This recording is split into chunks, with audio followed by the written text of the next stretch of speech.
So I recently came across this article in the Wall Street Journal and it got me thinking, so I wanted to share it with you. The article is entitled "Investors Set Aside Coronavirus Worries, Driving a Melt Up in Markets." Okay, so markets rising over the past few months isn't exactly news, but what may surprise you is just how many markets are all increasing at the same time. As noted, stocks, bonds and commodities are heading for their strongest simultaneous 4-month rise on record, highlighting the breadth of the market recovery during the 2020 economic slowdown. In fact, through Thursday last week, the S&P 500 and commodities index were each up more than 25% since the end of March, while the Bloomberg US Aggregate Bond Index added more than 3% in that span. If the gains hold during the final week of July, this would be the first time that the gauges all rose that much in a 4-month period, according to a Dow Jones market analysis going back to 1976. Okay, so it's this bit which is crazy. We often see the stock market going on a really positive run, and because investor optimism is high, investments like bonds, gold and silver, they begin to suffer. Then the market becomes overheated. Investors fear the Federal Reserve might introduce counterbalances, such as raising interest rates, and so investors begin to slowly rotate out of the stock market and into those other types of investments. It's very rare that we see a situation where nearly all of the markets are rising at the same time. So the question is, why?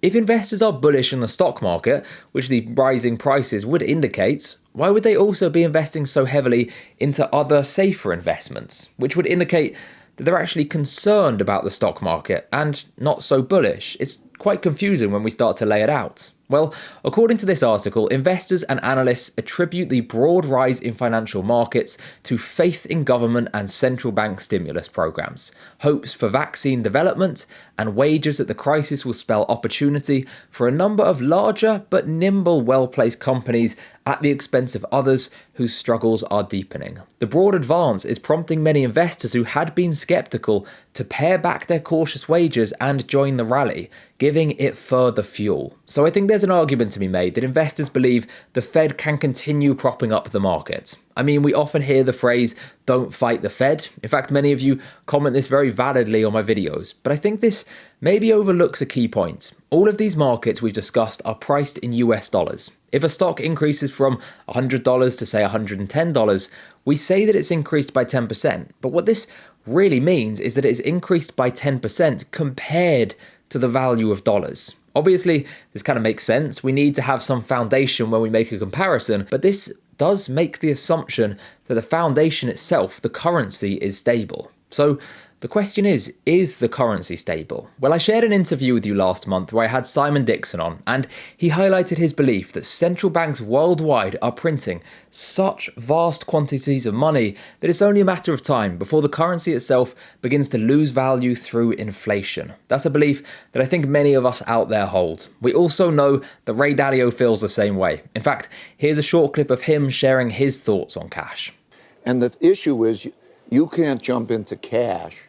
Cash is trash. Now, I don't personally feel as strongly as Dalio that cash is trash, but I think there is an argument to be made. The central banks worldwide are devaluing their currencies, which is leading to inflated prices in nearly all markets, not just the stock market or bonds or commodities, but really all of them at the same time. And to be clear, this isn't just a US phenomenon either. What is so unique about this situation is that central banks worldwide are simultaneously carrying out quantitative easing at a rate we've never seen before. So in a way, perhaps it isn't actually unsurprising that we are witnessing a simultaneous rise in numerous markets in comparison with our native currencies. And there is another point which this article highlights, so let's jump back over to it. Some analysts see recent signs of a melt up in some market niches, particularly around technology, in which investors are buying assets in large part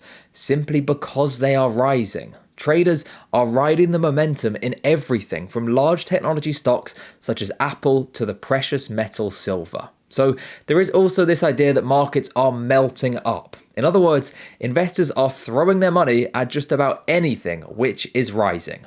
Well, such powerful rises are a concern for analysts who worry that the investments will suddenly fall in tandem if markets or the global economy face a fresh shock. Many investors flush with cash raised during the early year turmoil are amplifying bullish wagers while also paying more to hedge their bets. So what is so unique here is that bullish wagers are rising in price at the same time that people are also paying more to hedge their bets. Generally, we find that when people are bullish, they expect the market will continue rising, so they feel less of a need to hedge their bets. And as a result, the alternative investments that you generally use to hedge your bets, well, they'll fall in value. Well, Christopher Stanton, Chief Investment Officer of Sunrise Capital Partners, is betting against the dollar, expecting Federal Reserve stimulus programs to continue weakening the dollar, boosting investments from stocks to commodities that are priced in dollars. In other words, he believes that nearly all of these markets we've discussed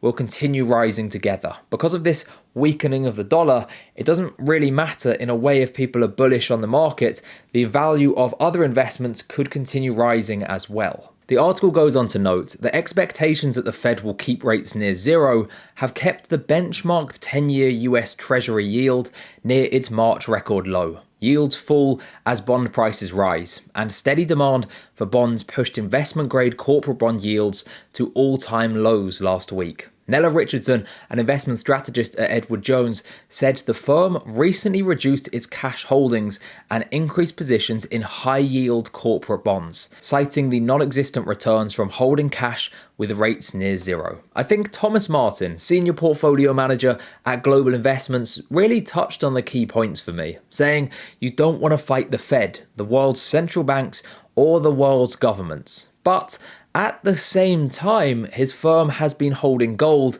in its asset allocation strategies. For me, when I hear the words "don't fight the Fed," I think of the Fed supporting the economy, and by proxy, the stock market. The Fed's role is not to prop up the price of gold or other commodities. So when I read a senior portfolio manager saying "don't fight the Fed," but at the same time, his firm holds gold as well as stocks, I think this is a classic case of watching what they do, not what they say. While we know the Fed could continue pumping money into the market indefinitely, it doesn't mean we should necessarily have 100% confidence or be 100% invested into the stock market. Instead, as highlighted here, other investments such as gold have the potential to offer diversification in times like this. However, as also noted, investors buy gold during times of uncertainty, and precious metals are also benefiting from the flood of money being used to prop up the world economy. Some analysts expect the stimulus to stoke inflation, eroding the purchasing power of paper money, and in turn making the metals more expensive. But even within metals, traders see signs that investors are flocking to the sector just because prices are going up. So I think it's fair to say this paints a pretty confusing picture. You could argue that what we're currently living through is a time where the Federal Reserve has pumped so much money into the market that they've caused the stock market to swell up. And at a certain point, this money has flowed over into other investments such as gold and commodities, as people have looked to diversify away from the stock market. And as a result, this has actually caused these alternative investments to begin swelling up too. So my responsibility to you is a couple of things. Firstly, I want to tell you how it is. I don't want to sugarcoat things, but I also don't want to unnecessarily scare you either. I want to present my honest thoughts and opinions. And that's not to say that I'm right about what I think, because I might well be entirely wrong. But I have to be at least true to what I think, even if it's not always positive. And then I want to provide you with solutions so that you can consider them for yourself and do some research. To be clear, I might well be entirely wrong about these too, and you may completely disagree with me, and that's absolutely fine if you do, but I will share my thoughts anyway. Of course, this isn't financial advice, as I'm not a financial advisor. The purpose of me sharing my thoughts is simply so you can go away and do some research for yourself and then make your own decisions. So I would tend to agree with this idea that the Fed has caused numerous markets to swell up simultaneously. And that means that if we do have a crash, it could cause a sell-off in markets which might not normally sell off during crashes. So as a result, I think it does make sense to hold a portion of money in cash, even if Ray Dalio says that it's trash. At the same time, there is little doubt in my mind that cash is losing purchasing power with each passing month, and with quantitative easing looking like there is no end to it, at least in the upcoming months. So I don't think holding too much cash is necessarily the best idea either. Perhaps a reasonable balance between cash and investments makes sense. When I look at the stock market, I think there's little doubt that it's inflated, and we could see another big crash sometime soon. In fact, there's maybe a decent likelihood it could happen before the end of the year. But at the same time, I know that it's probably not the best idea to fight the Fed. While logic might dictate that a crash should be coming soon, logic often doesn't seem to feed into the stock market as much as you might think. So I don't think it makes sense to either be fully out of the stock market or fully invested into it either. I actually ran a poll recently with you voting, and I was shocked to see such a low proportion of people were invested into the market. Well, you never really know which way the market will move, so I don't personally think it makes sense to be either 100% in or 100% out. Now, when it comes to gold, I think this is interesting. I think the gold has a pretty decent upside potential and maybe, just maybe, less downside risk than stocks. Again, this is just my personal thoughts and I may be entirely wrong, but I will explain how I see it. If the Fed continues to pump money into the market, the concern about inflation will obviously rise, and that's bullish for gold. As the stock market continues to swell, investors may fear a crash more and continue to look for other investments.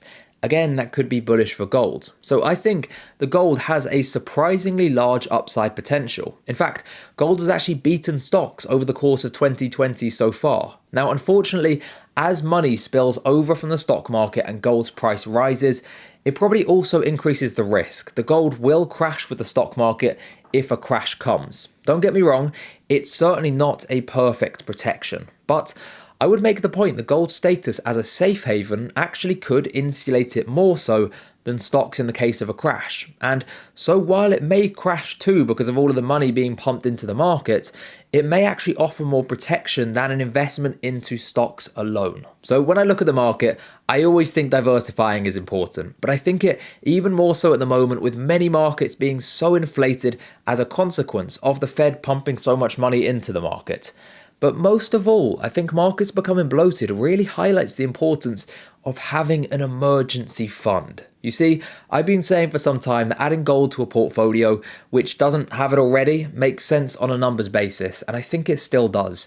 But I think the most important message from this article is that numerous markets are expanding all at the same time.